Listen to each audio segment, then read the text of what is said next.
En un mundo lleno de ruidos y opiniones, encontrar claridad y verdad es un desafío. Todos llevamos anteojos a través de los cuales vemos la vida, coloreados por nuestras experiencias y creencias. Pero existe una perspectiva diferente, una perspectiva no distorsionada por el pecado ni influenciada por el caos de este mundo. Nos referimos a una perspectiva bíblica. Aquí, en nuestro podcast, exploramos temas actuales, desafíos a preguntas de la vida diaria, todo a través del lente de la palabra de Dios. Soy David Marín y junto al pastor Carlos Flores y el pastor Tadeo Quesada, te invitamos a unirte a nosotros en la Radio Iglesia Cristiana La Serena, todos los lunes a las 18 horas y los miércoles a las 13 y 21:30. Escúchanos también en Spotify o en YouTube. Perspectiva Bíblica, un podcast donde conversamos sobre temas del día a día a la luz de la palabra. No te lo pierdas.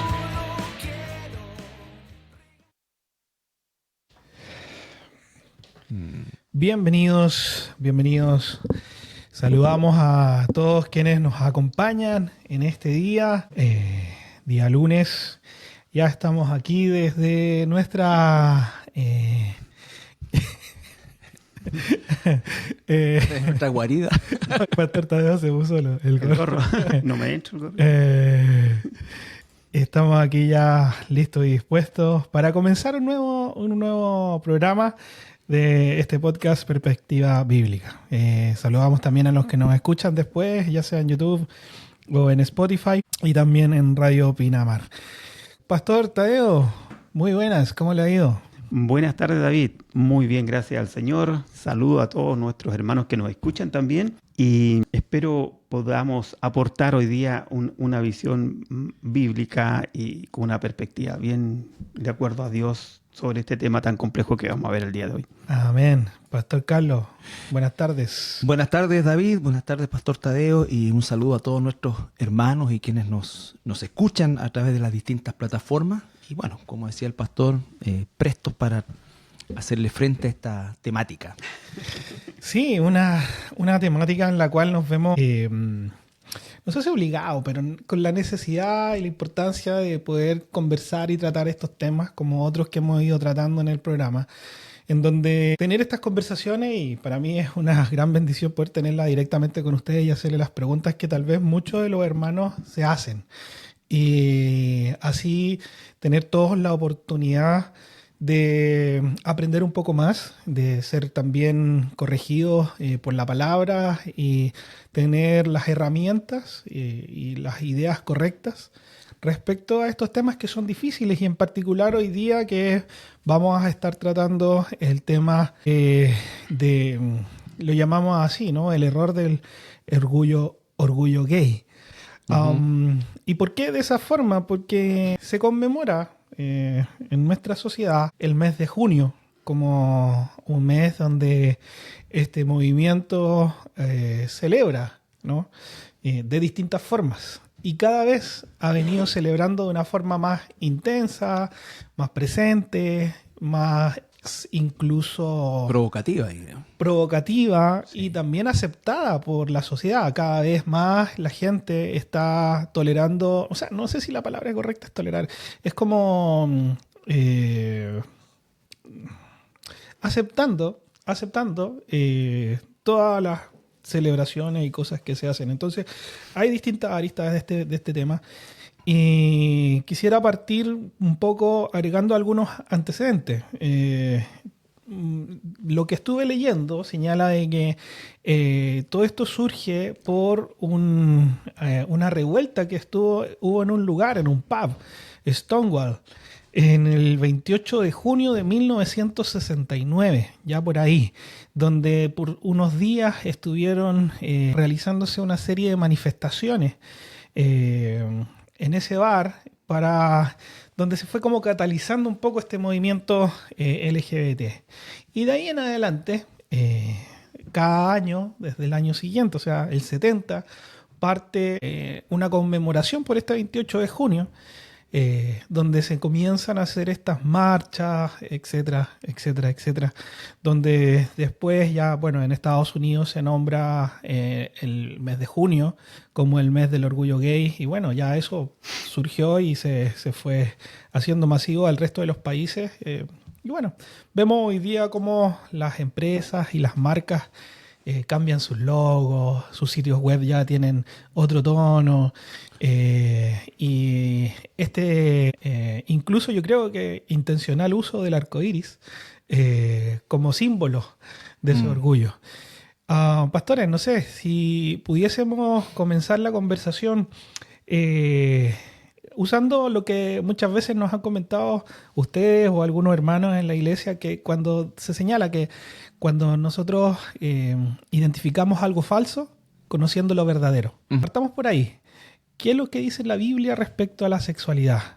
¿Cómo fue el diseño de Dios respecto a esto? Porque como iglesia cristiana y como un programa de radio de la iglesia, esa es nuestra perspectiva, la perspectiva correcta. Bueno, comenzar diciendo que la creación de nuestro Señor, de nuestro Dios, en el día sexto de la creación, crea al ser humano y especifica claramente, ¿no es cierto?, que crearía, ¿no es cierto?, aquí eso, en el capítulo 1, versículo 26. Y dijo Dios, hagamos al hombre. La palabra hombre en el Antiguo Testamento es sinónimo de humanidad o ser humano. A nuestra imagen, conforme a nuestra semejanza, ejerza dominio sobre los peces del mar, Dios creó al hombre a imagen suya, a imagen de Dios los creó, varón y hembra los creó. Y los bendijo y les dijo, sean fecundos y multiplíquense, llenen la tierra y sométanla. Bueno, la creación, los días anteriores, creó los animales y creó la capacidad reproductiva de todo, ¿no es cierto?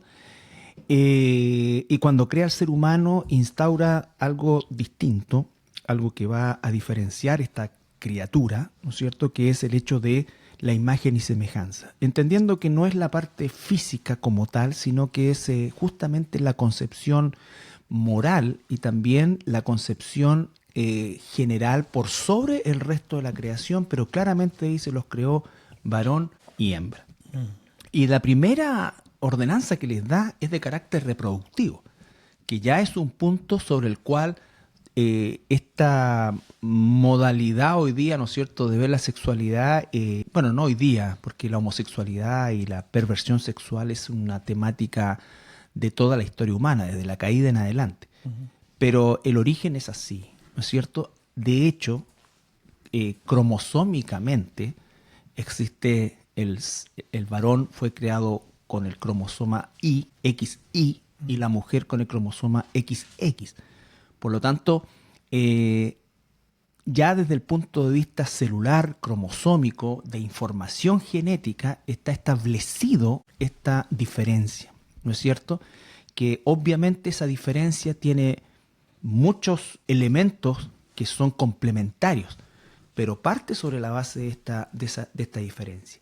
De hecho, hoy día, un poco entre paréntesis, ya hace un buen tiempo, los, entre comillas, científicos, en esta forma imposible de negar esto, que es la creación, establecieron la existencia en un pasado ultra remoto de un Adán cromosómico y de una Eva mitocondrial. Porque hoy día con el avance tecnológico se descubrió, no hoy, pero hace un tiempo atrás se descubrió, aparte de esto del cromosoma XY que establece la existencia de un varón o un macho, existía también el ADN mitocondrial, y perdone que sea tan específico, pero el ADN mitocondrial, la mitocondria es un organelo que está dentro de todas las células y es el que le proporciona energía. Bueno, se descubrió qué cosa, que nuestras mitocondrias, ya seamos hombres o sean mujeres, ¿no es cierto?, proviene de la madre. Entonces, el varón provee el cromosoma Y y la madre provee el ADN para generar las mitocondrias. Entonces, esos son bloques insalvables. Los varones no traspasan las mitocondrias o la capacidad en la energía de la célula y por ende del cuerpo, y la mujer jamás va a traspasar un gen, ese allí, que dé lugar a un varón. Entonces, resumiendo, Dios creó un ser humano y ese ser humano creó un macho, una hembra, un varón, una hembra, Y a partir de eso estableció la primera ordenanza, que es la reproducción. Perfecto, entonces partimos de un diseño, un origen. Ahora, voy a leer una porción de la palabra en Romanos 1:16 para contextualizar, pero a lo que quiero llegar es que antes de leer eso, lo que quiero plantear es que, en definitiva, ese diseño fue atacado muy temprano, ¿no? Sí. La distorsión del diseño de Dios, el hombre la corrompió Desde el rápido. momento en que se separó de Dios, claro. Es así, ¿no? Sí. Sí, mira, eso justamente quería yo tocar el concepto más social, por decirlo así. El pastor Carlos nos dio una clase de biología, como él sabe mucha biología. ¿Entiendes? Ahí sí. Ahí Ya. sí. Ahí sí. Ya. Pero quería tocarlo desde el punto de vista más como social, digamos, ¿ya? Y ya en el Génesis, en el capítulo 2, en el versículo 24 dice: por tanto, en la orden de Dios, dejará el hombre a su padre y a su madre y se unirá a su mujer y serán una sola carne. Ujú. Está hablando del acto sexual, del ser carne en ese sentido. Y estaban ambos desnudos, dice Adán y su mujer, y no se avergonzaban. Entonces, Dios ya parte diciendo que hay un hombre y hay una mujer. Exacto. Dios hizo al hombre y Dios hizo a la mujer. Mm. No hizo seres intermedios, digamos, ¿ya? E incluso por eso quería verlo desde el punto de vista más social, más así. Porque este tema es complejo y delicado, porque hoy en día prácticamente todas las familias de este país estamos siendo afectadas por esto, o sea, o un sobrino, o un primo, o una nieta, o alguien se fue por este camino. Entonces, no es fácil porque cualquiera se puede sentir ofendido, y no es la idea, en primer lugar, que eso es lo que quiero dejar en claro también, que alguien se ofenda con esto, porque estamos hablando en términos de, digamos, de lo que debe ser o no debe ser a la luz de la Escritura. Y si uno va ya al Antiguo Testamento, en el Levítico, por ejemplo, en Levítico 18, nos habla, Levítico 18 dice, versículo 22, por ahí dice: no te echarás con varón como con mujer, esto es abominación. Después, en Levítico 20, de nuevo repite lo mismo, versículo 13 dice: y si alguno se ayuntare con varón como con mujer, abominación hicieron, ambos han de ser muertos, sobre ellos será su sangre. Es decir, Dios quería cortar esto. Entonces, bueno, más de alguien dirá, pero ¿cómo esto tan aberrante? Así era la cosa. Sí. Y muchas veces esto es lo mismo que cuando hablamos del diluvio. ¿Por qué Dios hizo el diluvio? Murió tanta gente, no pudo haber hecho otra cosa mejor, quizás haberlo reprogramado. Siempre empezamos con todas estas teorías, pero se cree que si Dios no hace el diluvio, la maldad estaba creciendo de forma tan exponencial Claro. que hubiese sido en un momento mucho mayor que la bondad. O sea, había que hacer un corte. Y eso es lo que nos habla la Biblia en el Antiguo Testamento. Y el Nuevo Testamento nos habla de lo mismo. En Romanos capítulo 1, que tú estás citando, por ejemplo, ahí ¿cierto? Como uno sí, pues 26 Sí. por ahí dice: pero esto Dios los entregó a pasiones vergonzosas, pues aún sus mujeres cambiaron el uso natural por el que es contra naturaleza. Exacto. Y de igual modo también los hombres, dejando el uso natural de la mujer, Se se encendieron en sus lascivias Claro. con unos con otros, cometiendo hechos vergonzosos hombres con hombres y recibiendo en sí mismo la retribución debida a su extravío. Claro. Ahora, si nosotros hacemos un pequeño análisis chiquitito, estamos viendo el Levítico, que es la antigüedad, ¿cierto? Ya era abominación. Pablo, en la época de Pablo, hablemos de la cultura grecorromana, ¿cierto? Plena auge de la cultura grecorromana. O sea, las orgías, las abominaciones, o sea, era algo terrible. Entonces, Pablo nunca lo normalizó. ¿Ya? Eso es lo que quiero destacar. El apóstol Pablo nunca lo normalizó. Y no sé por qué hoy día las iglesias nosotros tendríamos que normalizar esto. A pesar que hay iglesias que han normalizado esto al punto incluso de ordenar ministros homosexuales o ministras lesbianas. Bueno, el tema de la normalización tiene que ver justamente con la presión que se vive alrededor de esto, porque en términos generales continúa siendo porcentualmente una minoría en general, pero el nivel de presión es tan grande que pareciera que es mucha gente la que está buscando esto y de alguna manera quienes se encuentran en los círculos de poder a nivel mundial, que no son los presidentes de los países ni nada por el estilo, son aquellas fuerzas económicas, sociales, tecnológicas, que son las que en definitiva determinan todo este tipo de políticas, ¿no es cierto?, por normalizar. Yo quiero citar algo que es importante que nuestra audiencia, nuestra hermandad sobre todo, tenga en cuenta. Hasta diciembre del año 1973, la Academia de Psiquiatría de los Estados Unidos, que es el órgano rector, por así decir, de la salud mental, por lo menos en Occidente, ya consideraba la homosexualidad un trastorno de personalidad.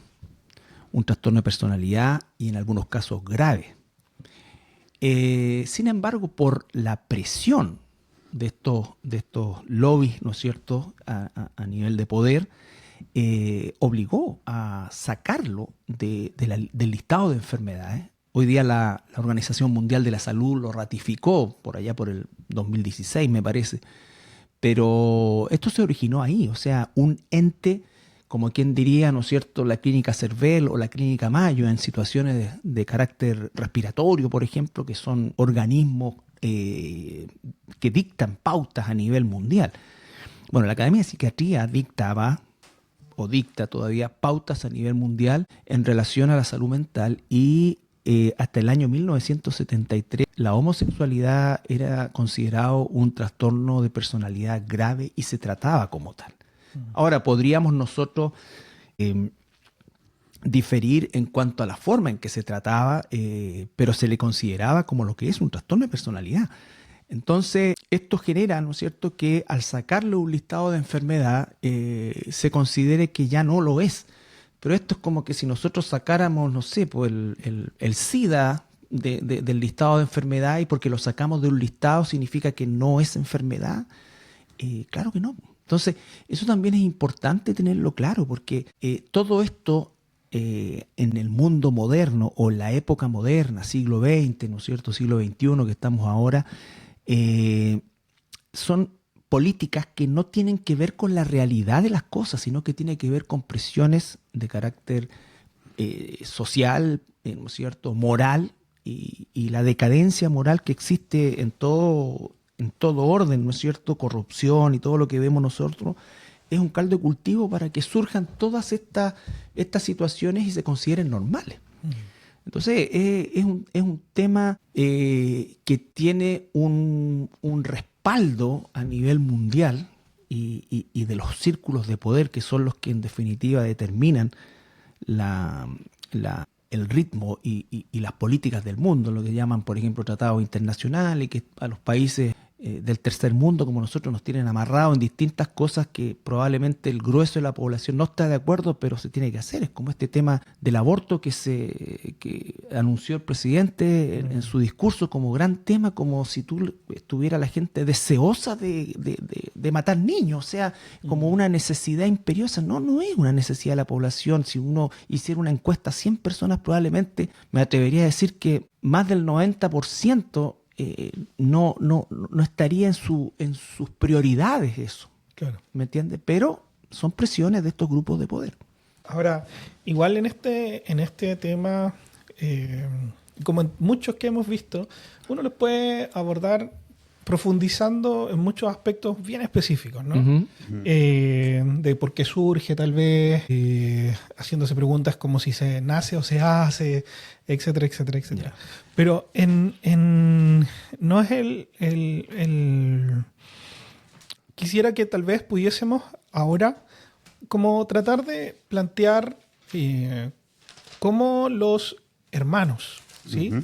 Cómo el pueblo de Dios puede hacer frente a la vorágine de información y contenido que hoy día se hace, porque tal vez los adultos tenemos ya nuestros criterios formados. Uh-huh. No obstante, igual de repente estamos en conversaciones o en cosas que la empresa donde uno trabaja realiza y ya la presión está llegando a otros niveles.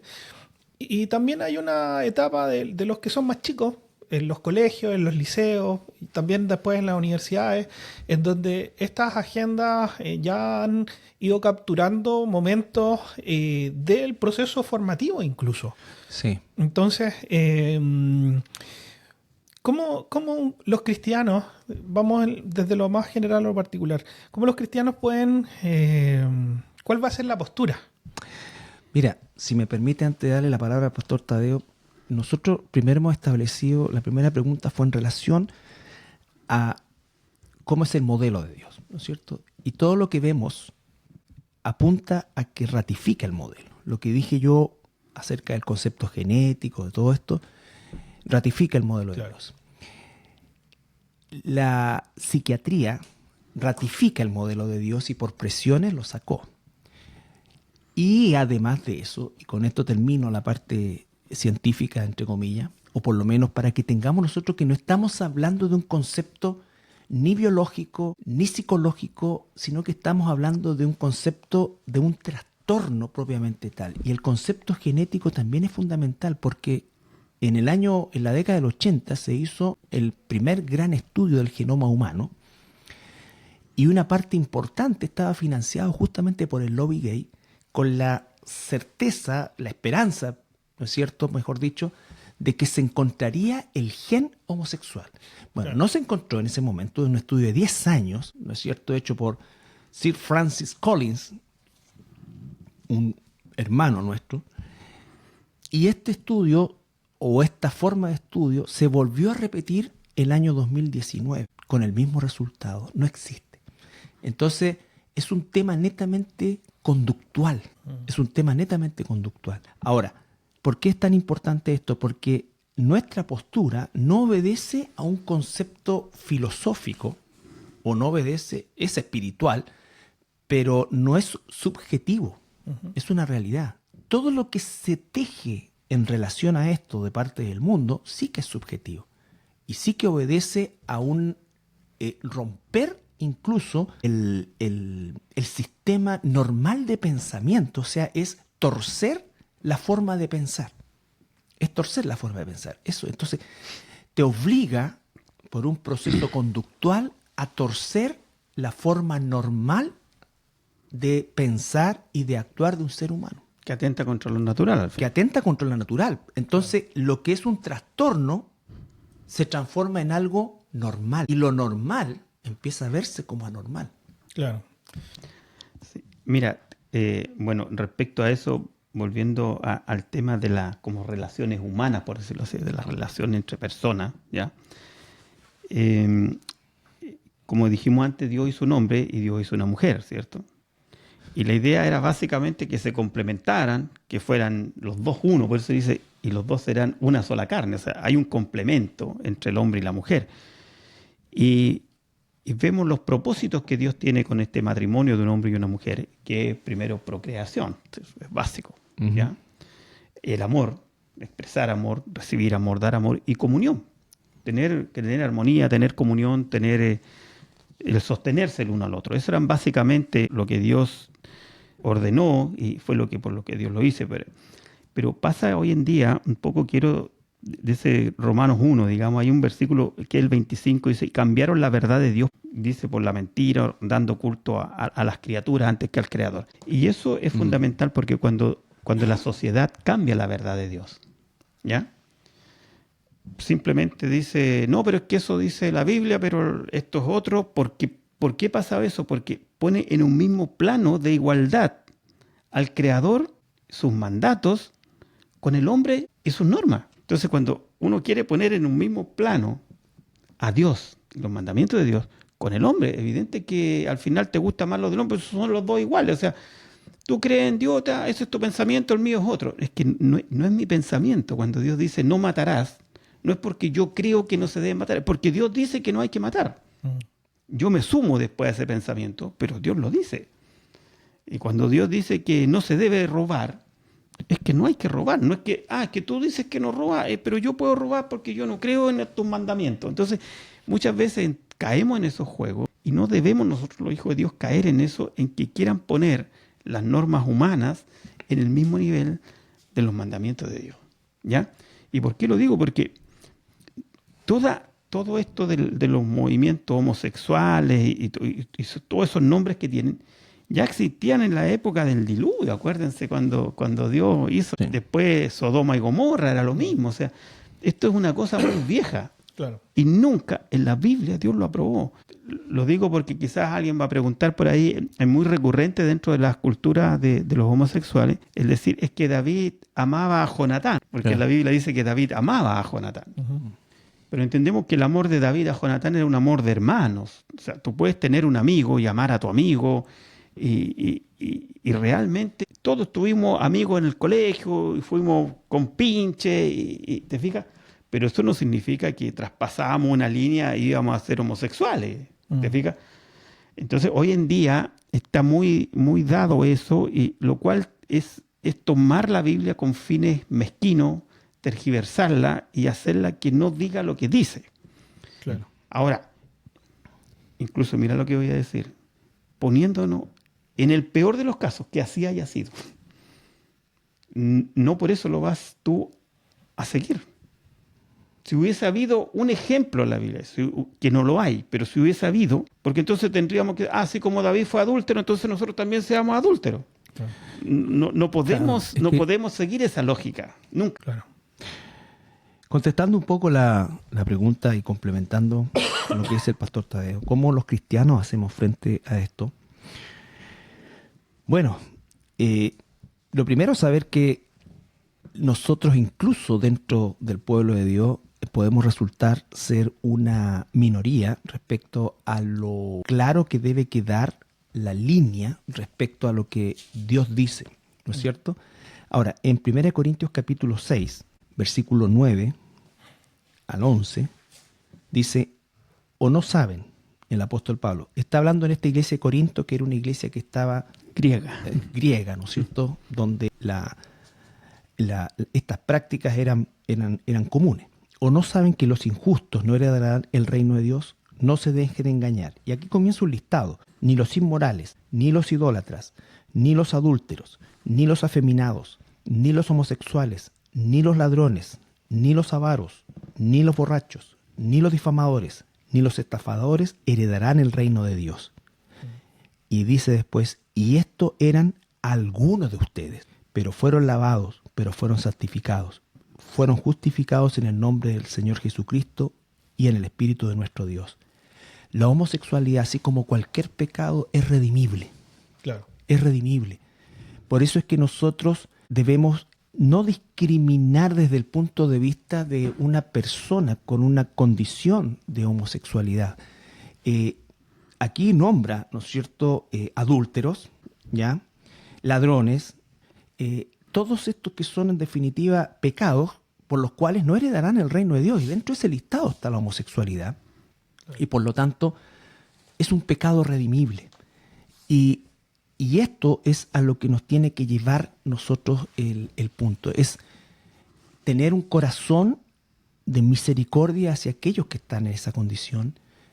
Es tener esa condición o ese amor y esa misericordia hacia todo aquel que está esclavo del pecado. ¿No es cierto? Nosotros estuvimos esclavos del pecado, de otros pecados, pero estábamos esclavos del pecado y ahora tenemos el poder para luchar contra el pecado. Porque una persona que tiene una tendencia lujuriosa, el hecho que se convierta al Señor no se le acaba el día siguiente o al momento después de salir de las aguas al bautismo esa condición o esa inclinación, mejor dicho. Pero hoy en ese momento adquiere el poder de Dios para luchar contra eso. Yo te digo, en nuestra experiencia como pastores, me ha tocado tratar con hermanos que luchan con esta condición o con esta inclinación, mejor dicho, que han orado para que Dios se las quite y no sucede eso, pero sin embargo luchan y en una abstinencia, ¿no es cierto?, de esta práctica. Por lo tanto, nuestra posición debe ser la misma que frente a cualquier otra situación pecaminosa. Nosotros no estamos puestos para condenar a las personas, estamos puestos, como dice el apóstol Pablo, para llevar la reconciliación a todos aquellos y rogarle que se reconcilien con Dios, porque si no se reconcilian con Dios, van nunca a ver el reino de los cielos, dice la palabra. Claro. Y en ese mismo punto del condenar, era común, no sé si ahora, yo no lo he visto tanto, pero es común ver videos así como de típica marcha del orgullo gay y gente con pancartas como o cristianos entre comillas como condenando eso, ¿no? Como yendo a la batalla como a vociferar y gritar, y hoy día uno lo podría ver tal vez en redes sociales que no sé, pues alguien se pueda entrampar en una discusión con alguien y como despreciar, ¿no? Sería incorrecto entonces. Yo pienso que sí, yo pienso que sí.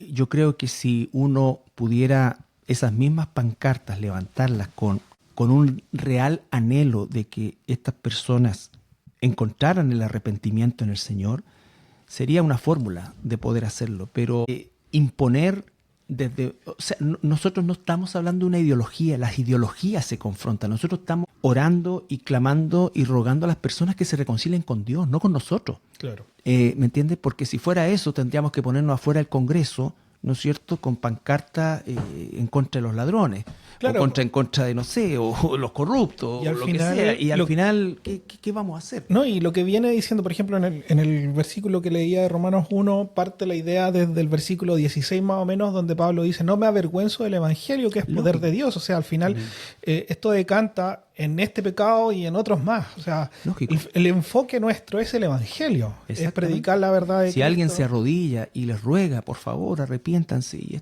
esto... Bueno, es otra cosa, pero entrar en confrontación, las confrontaciones ideológicas son en las que nosotros no debemos caer, ¿me entiende? Ahora, debemos tener claridad al respecto. O sea... Lo que sí, pastor, Sí. que muchas veces, por ahí, tiempo atrás me llegó un video de un pastor que estaba predicando a la Plaza de Armas en Santiago. ¿Ya? Claro. Entonces, hoy en día, como que se dio vuelta la tortilla tanto, por decirlo así, Sí. y ya los heterosexuales, por decirlo así, no son los que ni le hacen bullying, es al revés. O sea, si tú eres normal, si tú no estás de acuerdo con esto, ellos te hacen bullying. Sí. Entonces, ¿me entiendes? Y son agresivos. Claro, esto traspasó, la pelota se fue para el otro lado de la cancha, por decirlo así.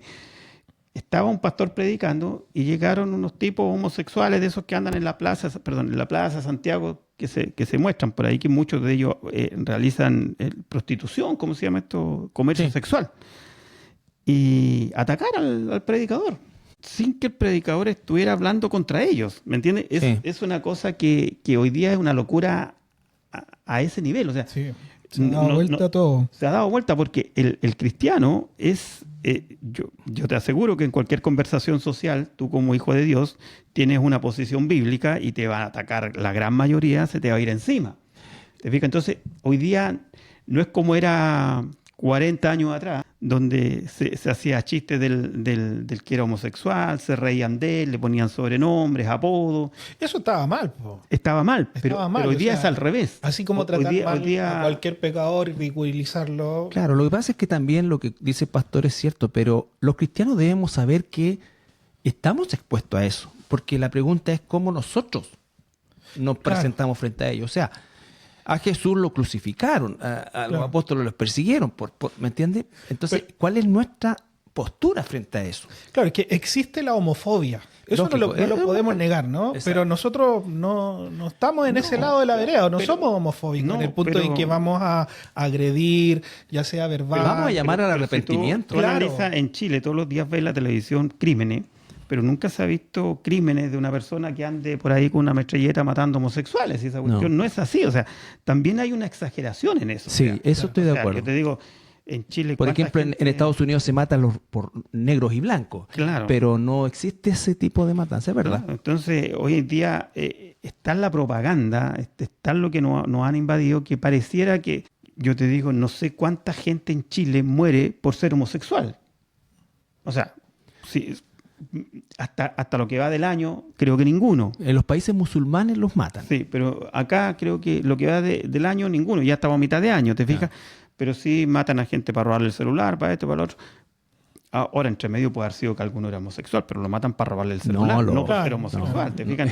Entonces, no tengo los datos, sería bueno tal vez verlo. Claro, pero a lo que quiero llevar es que siempre cuando pasa con estos grupos se tergiversa la noticia. Se magnifica. Claro, porque a él lo mataron para robarle el celular, no por ser un homosexual. Ahora, si este es un extremo, ¿no? El extremo agresivo, pero también hay otro extremo, ¿no? El extremo pasivo, indiferente tal vez.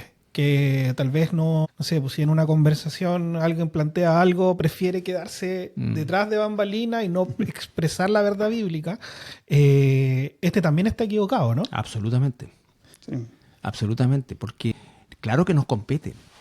Vivimos supuestamente en un país libre, Claro. y yo creo que a lo menos uno pudiera dar los argumentos como lo que estamos tratando de dar aquí, científicos, morales, espirituales, todos apuntan en la misma dirección de que esto efectivamente a los ojos de Dios es abominación, como muchos otros pecados, como todos los pecados, ¿no es cierto? Por lo tanto, nosotros no podemos validar y no debemos validar eso. Por supuesto que, tal como decía el pastor, la sociedad hoy, ¿no es cierto?, condena específicamente en esto, porque si nosotros hablamos de condenar un ladrón, creo que nadie estaría en desacuerdo.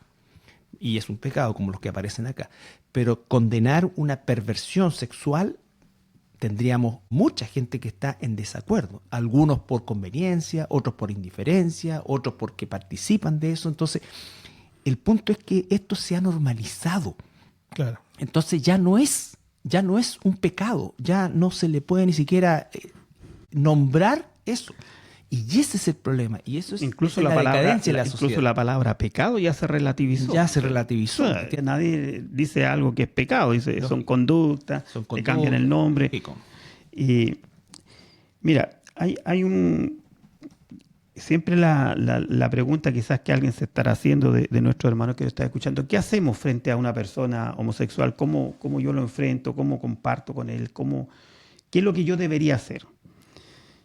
Y bueno, un homosexual es una persona por lo general muy sensible, ¿ya?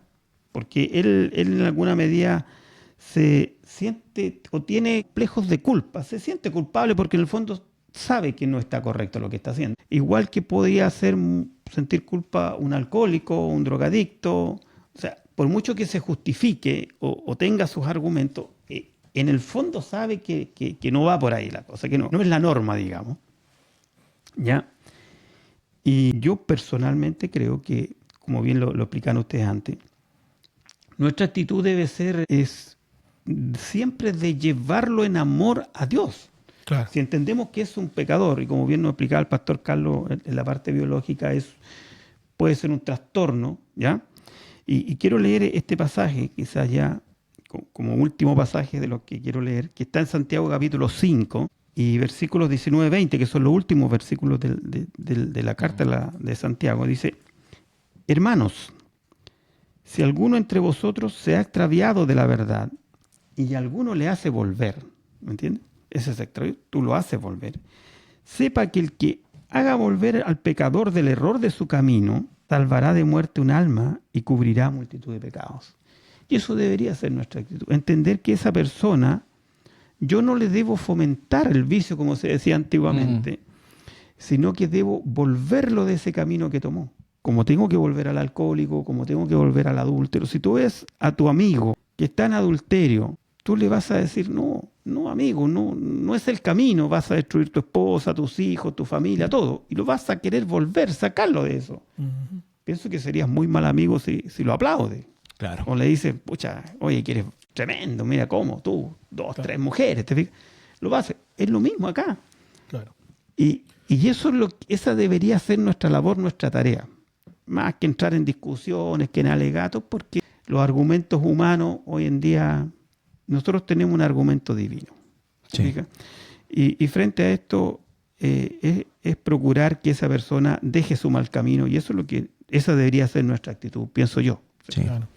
Y en ese sentido, claro, son como dos escenarios, ¿no? Me imagino una conversación con gente, tal vez no en presencia de nadie con alguna inclinación homosexual, pero la conversación donde la presión social de personas que no son cristianas tratan de hacer ver estos puntos y donde uno como cristiano hablábamos recién que no quedarse callado, pero también tener la sabiduría de saber hasta dónde uno expone, ¿no? Sí. Porque como hablaban ustedes ayer en la predicación. No condenarlo, digo. Claro, ayer hablaban en la predicación respecto al Evangelio. O sea, uno expone el Evangelio es uno solo y no va a cambiar, pero tampoco nosotros convertimos a nadie, sino que es el Exacto. trabajo del Espíritu Santo. Entonces uno lo expone y ya, ¿no? Y saber hasta dónde parar. Ahora, quisiera también ver un punto respecto a nuestras familias, porque aquellos que tenemos hijos pequeños, tenemos la preocupación de que esto ya es algo que se va haciendo natural en los entornos escolares,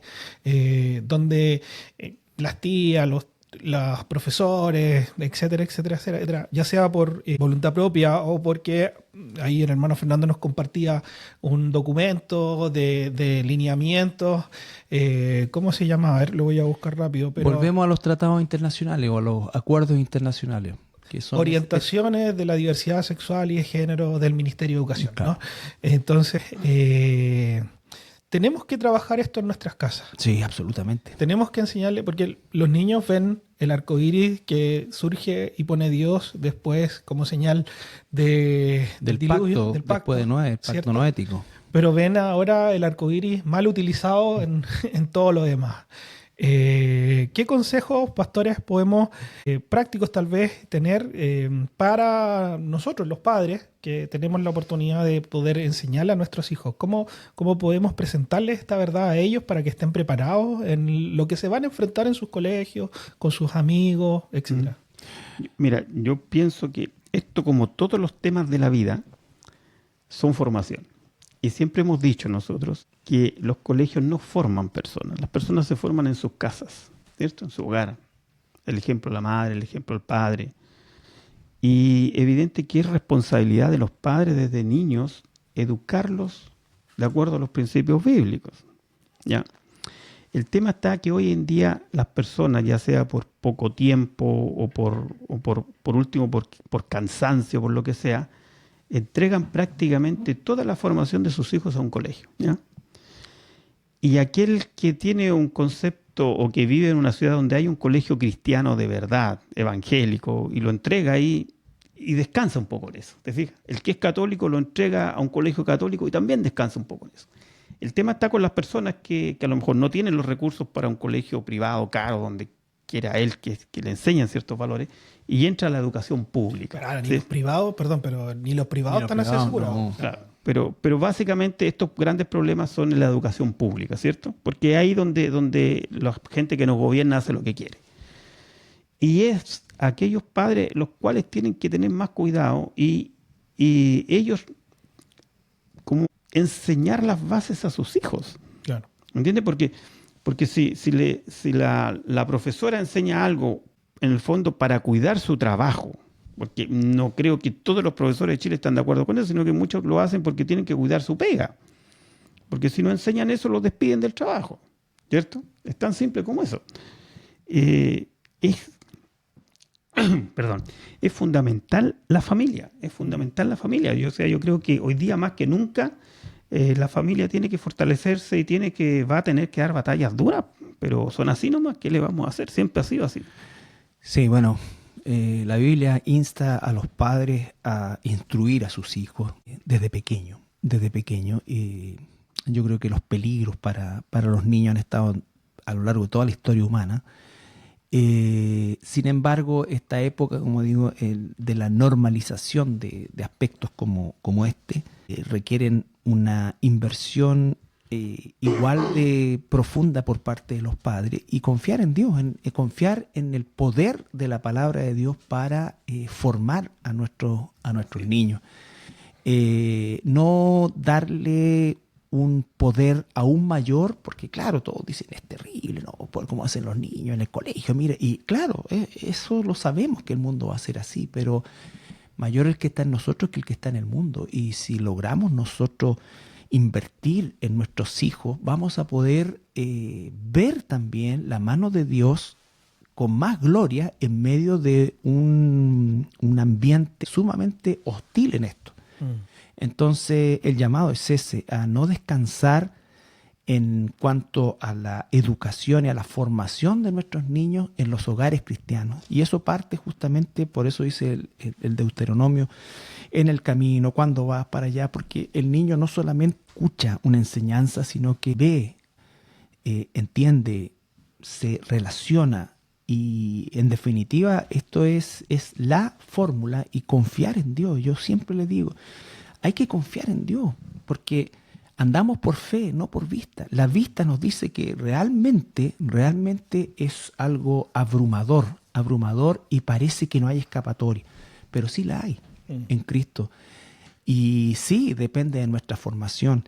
Y tener y enseñar un corazón de misericordia también a nuestros hijos en relación a todo lo que ven. No para que, siempre decimos nosotros, aprueben las prácticas, nunca, sino que tener un corazón de misericordia, de saber que si esa persona no cambia su conducta, mejor dicho, no se vuelve al Señor, su destino está sellado, sellado.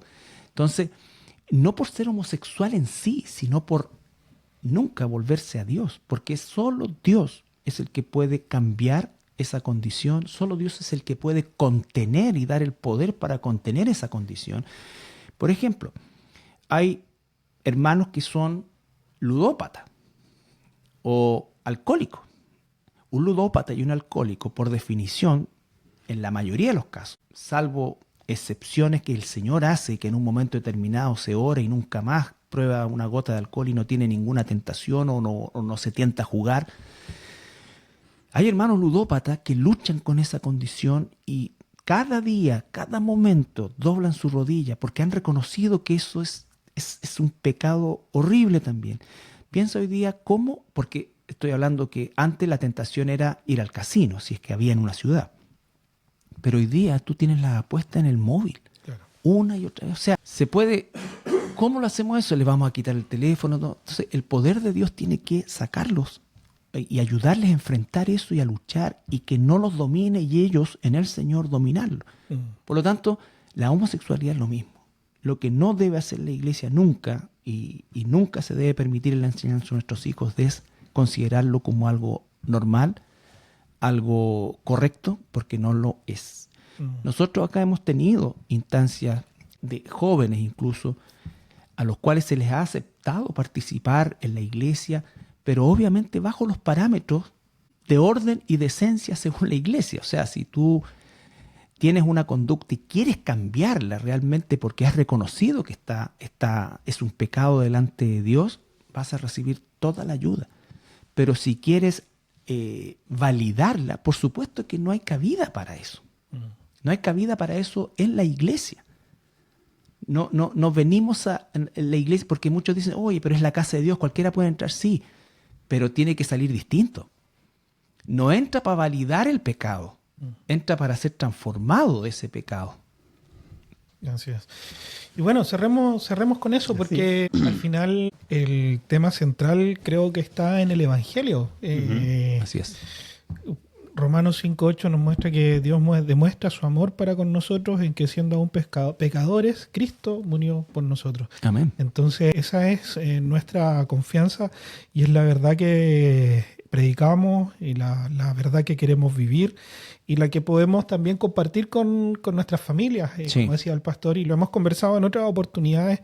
Cada vez que hablamos de los niños y la educación, ¿no? Siempre la responsabilidad de nosotros los padres de poder educar a nuestros hijos y no delegar esa responsabilidad en otros, incluso la responsabilidad de la educación de la palabra, porque tampoco se delega esta a la iglesia. Exactamente. Todo es un complemento. Claro, y el tiempo que podemos pasar con ellos, de estar repasando pasando la palabra, el evangelio, las verdades bíblicas. Y yo creo que, no sé, todavía no me toca con mis hijos estar viviendo la etapa de la adolescencia, pero cuando uno pasó tiempo de confianza, pienso que podría uno promover esos tiempos de conversación después. Sí. Y cuando uno tiene esos espacios de conversación, ir contrastando las verdades, ir conversando sobre estas dudas y ir ayudándolos a los chicos a ir resolviendo estos problemas. Así que... ¿No? bien. Y algo que hoy día tampoco se hace y que es importante, que es corregir. Instruir, corregir, porque no sé, yo no soy experto en las áreas biológicas, pero pienso que en la adolescencia o preadolescencia es tanta la carga hormonal que tienen los chicos que alguien puede eventualmente como confundirse, digamos, ¿cierto?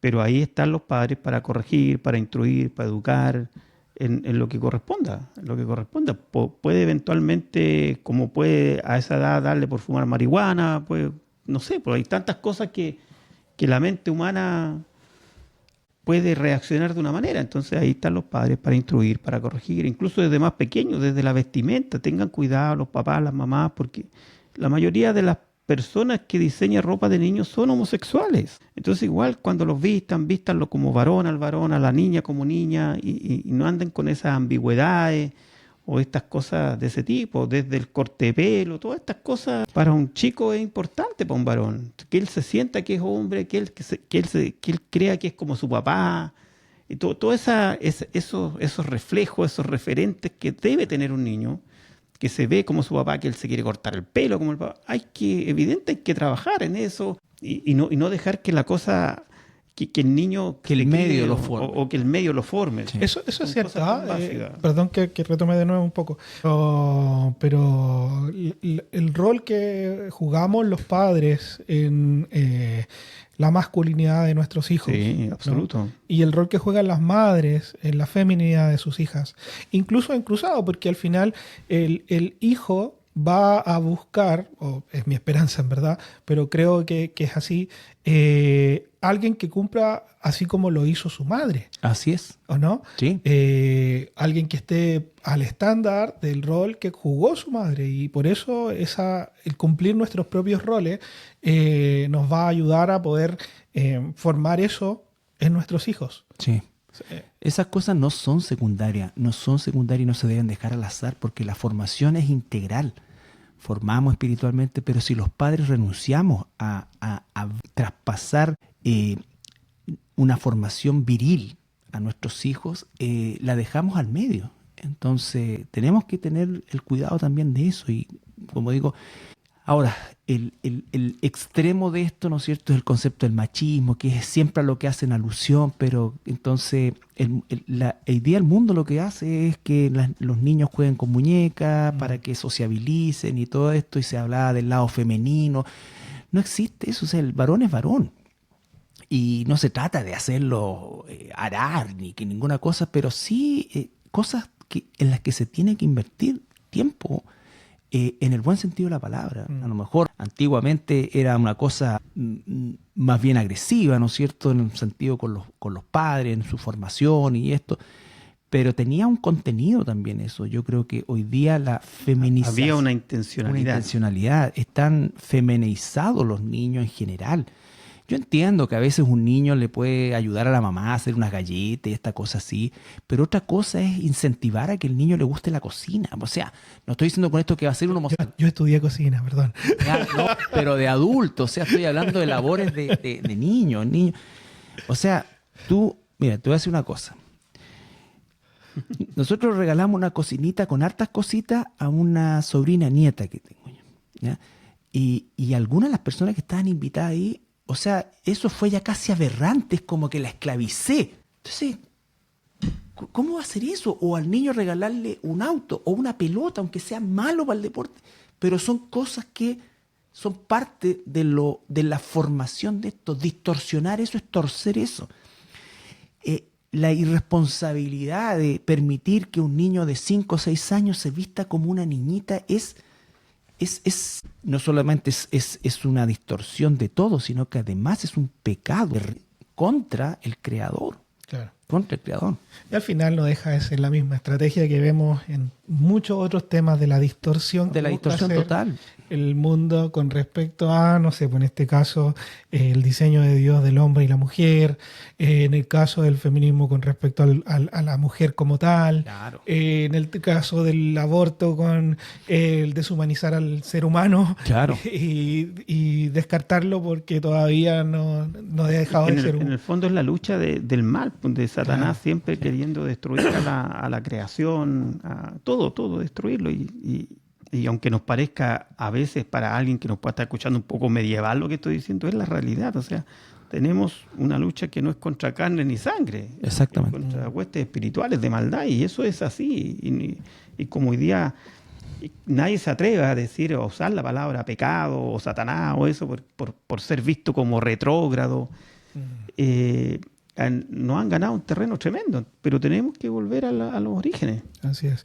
Bueno, y creo que los cristianos no estamos llamados a dar la lucha cultural. No. No estamos llamados a que andemos de repente dando ahí promoción en nuestras redes sociales de una u otra cosa. Pero sí estamos llamados a predicar el Evangelio. Absolutamente. Entonces, hagámoslo en nuestras casas, hagámoslo con nuestros hijos, con los que nos rodean y las instancias en las que el Señor nos ponga, incluso en estos temas que son difíciles. Exacto. Que el Señor nos fortalezca y nos dé la valentía para poder decir y proclamar su verdad en todo momento. Con las armas espirituales, como dice Corintios. Amén. Bien, muchas gracias, pastores. Un tema Gracias a ti, David. Gracias, David. difícil, Gracias. pero importante. Saludamos a todos los que nos acompañaron hoy día. Que estén muy bien. Bendiciones.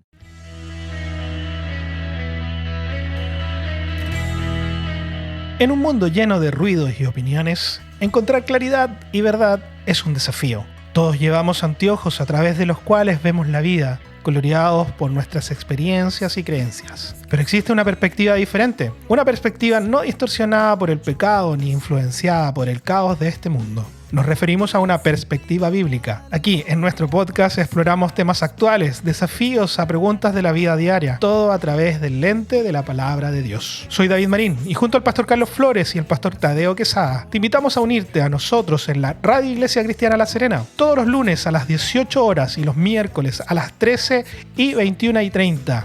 Escúchanos también en Spotify o en YouTube. Perspectiva Bíblica, un podcast donde conversamos sobre temas del día a día a la luz de la palabra. No te lo pierdas.